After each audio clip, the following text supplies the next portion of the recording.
안녕하세요. 김원장 글씨교실 김봉호 원장입니다. 초등 연필 글씨 30일 프로젝트 2일째 수업입니다. 오늘은 가로획과 의 필법. 지난 시간에는 세로획과 이 필법을 했죠. 그래서 의자에서 나오는 글자는 의, 오, 요, 우, 유 이렇게 연결이 되겠습니다. 자, 그럼 먼저 늘 강조하는 이 펜 잡는 법 다시 잘 보십시오. 자, 여기 중지에다가 연필깎은 위에 부분 얹습니다. 이렇게. 자, 검지 위에 이렇게 검지가 주인공입니다. 이 엄지는 옆구리에 된다. 엄지가 자꾸 넘어간다 그랬죠. 옆구리에 된다는 그런 기분으로 필기각도 60도로 세웁니다. 자, 이응 다시 한번 하겠습니다. 어차피 의자를 쓰자면 이응을 해야 되니까요. 이응은 어디서 시작하라고요? 한시 방향에서 시작합니다. 한시 방향에서 시작해서 동그랗게 돌려라. 천천히 해야 동그라진다 그랬죠. 그렇게 해서 여기서 역구간에서 천천히 가면서 마무리. 자, 한시 방향에서 이렇게 해서 마무리하면 되겠습니다. 한시 방향에서 이렇게 마무리. 안 되는 건 뭡니까? 그냥 이렇게 휙 돌리지 마라 말이죠. 이러면 커집니다. 그리고 이 진짜 이렇게 동그랗게 하기 힘듭니다. 동그랗게 착착착 접어서 가는 일이니까. 근데 연습을 위해서 이렇게 큰 걸 하죠. 실제로는 요만한 걸 합니다. 요만한 거. 얼마든지 할 수 있습니다. 그래서 하면 안 되는 거. 일이 거꾸로 올라가는 이거 안 됩니다. 연필 이렇게 거꾸로 올라가는 경우는 왜 그렇게 하겠습니까? 연필을 이렇게 엄지를 가지고 옆구리 옆에 이래 대고 이렇게 거꾸로 필기각도가 이렇게 옆에서 보면 필기각도 이래야 돼야 되는데 이게 이제 바닥이면 연필이 필기각도 이렇게 60도 유지돼야 되는데 여기 있는 엄지를 이렇게 가로로 놓으면은 필기각도가 반대로 이래 됩니다. 이렇게 되니까 밑에 위에서 아래로 이렇게 써가야 되는 그런 경우인데 이미 연필이 밑에 와 있으니까 이렇게 거꾸로 할 수밖에 없죠. 절대 이렇게 하면 안 되겠습니다. 자, 오늘의 이제 이 가로획 연습을 해보겠습니다. 가로획 필법입니다. 가로획 필법은 자, 이거 잠시 한번 언급하고 갈까요? 자, 45도 점으로 시작하라. 세로획도 45도 점으로 시작했잖아요. 글씨를 쓰기 위해서. 45도는 왜 생겼느냐? 손을 비껴 잡았으니까. 그렇게 찍은 후 그대로 가로로 가다가 꾹 눌려서 마무리하라. 그런데 연필을 위로 들어서 마무리해라. 자, 혹시 오른손잡이가 쓰다 보니까 오른쪽으로 자꾸 올라갑니다. 그렇게 생각이 되면은 아래로 내려주면서 해라. 그러니까 이게 실제적으로 이 가로획이 우리 글씨에서는 이게 직선이 아니고 이렇게 가서 이렇게 올라간 듯 하면은 내려와라. 자, 이렇게 와서 이렇게 가다가 올라간 듯 하면은 다시 이렇게 내려와라. 이 얘기입니다. 그러니까 엄밀히 말하면 크게 한번 해보면 이렇게 와서 이렇게 배갑으로 해서 올라가면 이렇게 내려와라. 이걸 확대하면 이렇게 보일 겁니다. 그러니까 일부러 이렇게 만들 필요는 없고, 자, 점을 찍었습니다. 45도 점을 찍습니다. 글씨 쓰려고 45도 점을 찍고 가다가 꾹 눌려서 마무리하라 이 말이죠. 그냥 이렇게 쭉 올라간 대로 이렇게 끝내지 마라 그 얘기입니다. 다시 가서 이렇게 가서 마무리. 그냥 쭉 가면 돼요. 쭉 가는데 사람 손이 쓰는 글씨는 이렇게 직선 자대고 뜻이 딱 직선이 안 됩니다. 반드시 약간 굳게 돼 있습니다. 이렇게. 그러니까 가운데가 살짝 부르듯이 그래 될 겁니다. 아마 쓰다 보면 오른손이니까 이렇게 되거든요. 이걸 확대하면 거의 이렇게 된다는 얘기입니다. 자, 그러면 이제 글자로 들어가 보겠습니다. 이 지금 여기 있는 가로획이나 세로획이나 무수히 많이 나오죠. 그래서 이렇게 넘어가면 이제 이응하고 가로획을 썼으니까 의자를 쓰기 위해서 그렇게 썼다고 보면 되겠네요. 그럼 의자를 써보겠습니다. 의자는 자, 이응을 한시 방향에서 시작해서 여서 시작하라 이 말이죠. 여서 시작해서 이응을 쓰고 그 다음 또 눈길을 줘야 되겠죠. 45도로 눈길을 줘라. 45도로 눈길을 주는 얘기는 뭐냐? 수직으로 그었을 때 45도로 눈길을 주면 글씨를 쓰고 나면 요게 1이면 요게 3. 1대 3의 비율이 유지가 된다. 그래서 45도입니다. 자, 실제로 한번 써볼까요? 실제로 써보면 이렇게 전개가 되겠죠. 자, 이응을 쓰고 눈길을 줍니다. 눈길을 줘서 자리를 잡아서 가서 이렇게 써서 여기서 꾹 눌려서 마무리하라. 가로획은 꾹 눌려서 마무리하라. 이 얘기는 뭡니까? 꾹 눌려서 마무리하라는 얘기는 이렇게 하지 마라 이 말입니다.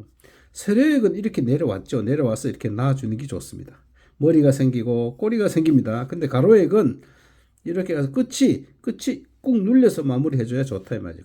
그냥 이렇게 쓰지 말란 말이죠. 그럼 이렇게 쓴다면 글씨가 어떻게 되겠어요? 이렇게 되겠죠. 이렇게 되겠죠. 글씨가 막 날아가잖아요. 그러니까 이형을 쓰고 꾹 눌려서 마무리. 자, 이형을 쓰고 눈길을 줘서 꾹 눌려서 마무리해라. 이렇게 쓰면 딱 맞습니다. 지금. 그럼 눈길 안 주면 어떻게 되겠어요? 이형을 썼다 손 칩시다. 그럼 바로 쓰면 바로 이렇게 붙습니다. 이거를 뭐 이만큼 띄워서 쓰는 사람은 없습니다. 문제는 붙습니다. 무조건 붙습니다. 위에. 그러니까 이형을 쓰고 이형 지름만큼의 간격을 띄워서 이렇게 눈을 줘서 꾹 마무리해주면 됩니다. 이형을 쓰고 가서 이렇게 마무리를 꾹 눌려서 마무리를 해주면 으자가 되겠습니다. 위에서 나온 글자를 또 해보겠습니다. 자, 으자에서 나온 글자가 보면은 이제 요자가 있겠네요. 오자에서 요자가 됐겠죠. 우자에서 유자가 됐겠죠. 그럼 오를 해보겠습니다.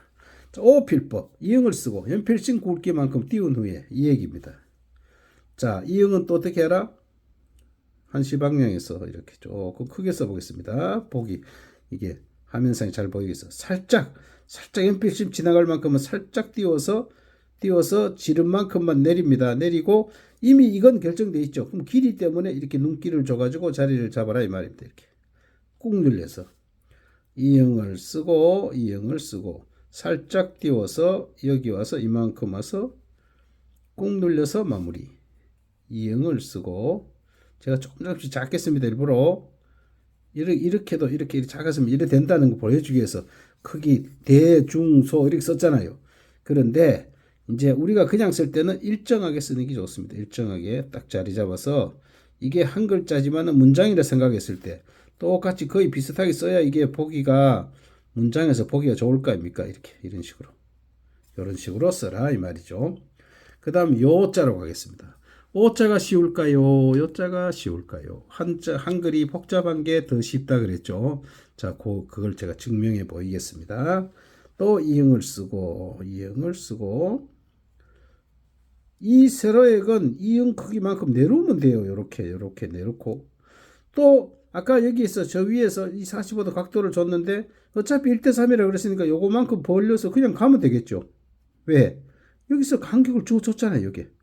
요 간격을 주어줬으니까 펄짝 앞으로 갔다가 요도 요만큼만 가면 되겠죠. 다시 한번 해보겠습니다. 그러니까 오자보다 더 쉽죠. 여기서 똑바로 내리십시오. 그냥 똑바로 살짝 띄워서 요만큼만 가서 딱 마무리 해보면 야, 세상 요자가 제일 쉽구나 이걸 느낄 겁니다. 글씨 구조가 그렇게 돼 있어요. 그래서 쉬운 겁니다. 이렇게. 자, 이응을 쓰고 이렇게 내리라 이 말이죠. 이렇게.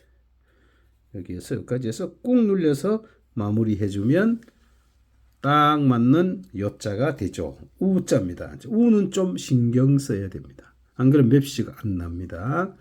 우는 자, 별표. 이 교재에서 중요한 부분 제가 별표에서 밑줄 쳐놨어요. 별표로 가보면 되죠. 이 세로액을 끌 때 오른쪽으로 좀 비켜서 좀 약간 살짝 중심에서 약간 비켜서 조금 길게 세로로 쓰라. 이 얘기입니다. 자, 이형을 쓰고 이거는 이제 우를 길게 하니까 좀 이렇게 이응 지름만큼 띄우면 되고 약간 붙여야 됩니다. 그런 게 요령이죠. 가운데에서 살짝 오른쪽으로 비껴서 이걸 길게 끄야 보기가 좋습니다. 왜 길게 끄야 되느냐 하면 아니 그러면 짧게 끄보면 될 거 아닙니까? 이렇게 짧게 지름만큼만 짧게 오면 어느 게 보기가 좋습니까? 물론 이게 낫죠. 그래서 이응을 쓰고 살짝 붙여서 오른쪽으로 살짝 비껴서 조금 길게 이응을 쓰고 오른쪽으로 살짝 비껴서 이걸 좀 길게 해야 됩니다. 그러면 글씨를 써놨을 때 지금 여기 같이 이렇게 아래우로 비슷하게 나오면 보기 좋겠죠. 근데 이거는 지금 제가 늦게 쳐졌었잖아요. 쳐져서 쓰니까 여기는 이만큼 나오는데 여기는 거의 좁죠. 이래 쓰면 안 된다는 얘기입니다. 그래서 글씨는 한두 수 내다보고 써라. 그래야 됩니다. 그 쉬운 일이 아니죠.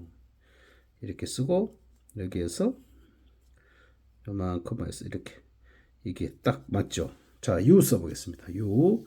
유는 우에서 나온 거잖아요. 그러니까 이제 우에서 핵을 하나 더 끄면 됩니다. 자, 똑같이 똑같이 요거를 으자를 써놓고 말입니다. 으자를 써놓고 요 핵은 요렇게 눈으로 내려와서 여기서 시어 쓰듯이 요만큼만 갑니다. 짧게. 또 여기서 눈으로 내려서 길게 씁니다. 그래서 써놓고 나면은 이런 모양이 나와야 돼요. 이렇게 자, 이형을 써놓고 요렇게 갑니다. 요렇게 짧게 쓰고 길게 뭐만큼 이형의 지름만큼만 간격을 벌려서 이렇게 쓰고 이런 식으로 쓰면 U자가 딱 맞게 쓰여지죠. 자, 그렇게 해서 필법은 끝났고 그 다음에는 이제 연습입니다. 연습 1, 2가 있는데 1만 써보면은 뭐 2는 똑같은 거니까 그거 없겠죠. 그래서 1만 한번 써보고 요거 강의를 마무리하겠습니다. 자, 요렇게 맞춰서 한번 써보겠습니다. 요렇게 맞추어서 자, 부터 시작합니다. 왜? 의자에서 출발하는 글자니까 의를 시작하는 거죠. 자, 이 영을 조금 더 내려서 쓸게요. 그래야 이제 손이 덜 보이고 이제 진짜 쓰는 것처럼 그렇게 보이는 게 좋습니다. 자, 을을 쓰고 자, 한시방에 시작해서 을을 썼습니다. 을을 이렇게 해서 딱 눌려서 마무리하고 오 살짝 띄워서 여기서 이렇게 갑니다. 마무리 요거 지름만큼만 갑니다. 여기 좀 더 길게 해야 되겠네, 그죠? 이렇게 와서 딱 해서 눌려줘서 마무리. 조금 위로 간다 그랬죠? 조금 좁게 요 간격이 좁아야 된다 이 말입니다. 왜? 우를 길게 해주기 위해서 이렇게 요 간격이. 그러니까 이 얘기는 뭔 얘기냐면 이 간격이 요 으쓸 때하고는 다르죠. 으는 혼자 있으니까 이 간격을 지름만큼 띄워주는데 이게 요만큼이면 요만큼 띄워주는데 우유에서는 이게 길기 때문에 그렇게 쓰면 안 된다. 그런 얘기죠. 다시 한번 써볼까요? 자, 오, 손에 힘을 빼고 힘이 들어갔다 나갔다 해야 됩니다. 우, 유. 이런 식으로 가로로 가면서 다섯 글자씩 이렇게 쓰면 되겠네요. 그리고 쓰면서 항상 제가 쓴 글씨를 이걸 봐야 됩니다. 보고 써야 됩니다. 그리고 써난 뒤에도 이게 바르게 선생이 쓰는 글씨와 저 혼자 잘 쓰면 뭐합니까? 여러분이 잘 써야죠. 그럼 선생한테 배우려면 선생의 필법을 익히고 그거를 연습하는 게 습 아닙니까? 그게 학습이죠. 선생한테 배울 학 본인이 반복 연습을 해야 익힐 습이죠. 그래서 이 밑에 요걸 보고 쓰고 또 밑에 또 있습니다. 이렇게 보고 써서 이 지금 우리가 한글에서 가장 중요한 모음 열자 이거를 확실히 마무리한 뒤에 그 다음에 다음 강자 다음 이제 3일째는 기억부터 시작해서 강자가 또 이어집니다. 그러니까 제일 중요한 게 이 모음 열자니까 확실히 익히고 필법을 익혀서 다음 시간에 나오는 기억부터 희역까지 거기 나오는데 이 모음이 그대로 들어갑니다. 그러니까 상당히 하기가 수월할 것으로 생각됩니다. 자, 그럼 다음 3일째 강좌 기억 필법에서 다시 뵙겠습니다. 고맙습니다.